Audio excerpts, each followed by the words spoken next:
Hi, I'm Christina Pashchin with the Pulitzer Center in Crisis Reporting.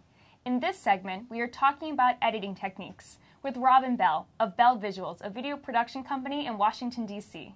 Hi, Robin. Thanks for joining us. Thanks for having me.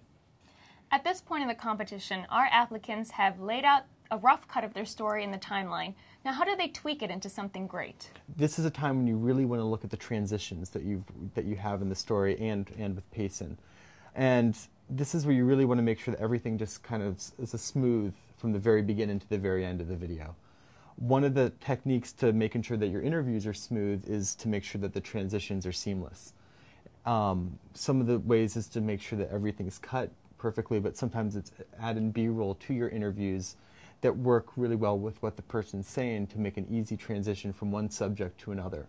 Sometimes I use a little bit of the audio from the B-roll, so it creates a natural transition from the B-roll, from the interview into a B-roll, and kind of takes you into that world. You'll hear noises. So if you have someone shoveling, you might hear the sound of the shovel hitting the dirt. A lot of videos lose their momentum when there's audio problems. So this is a time to really spend listening to your piece, wearing headphones in some situations, and other times putting it in a room in a sound system. What do you think of cuts versus dissolved versus wipes? I like to keep the videos simple and have them speak for themselves. I hardly will use any dissolve other than a cross dissolve that lasts a second, and most of my cuts are hard cuts that go from story to interview. One thing that's also essential is color correction.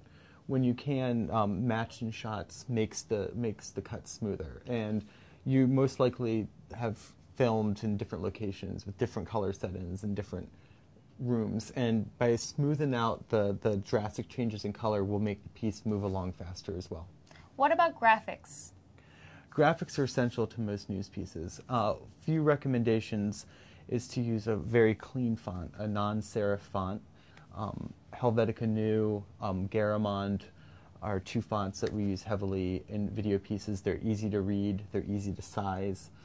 Fonts usually work better if there's a drop shadow behind them to have them pop a little bit, and sometimes putting a slate behind the graphics makes them pop out of the video a little bit more. What about adding narration or a voiceover?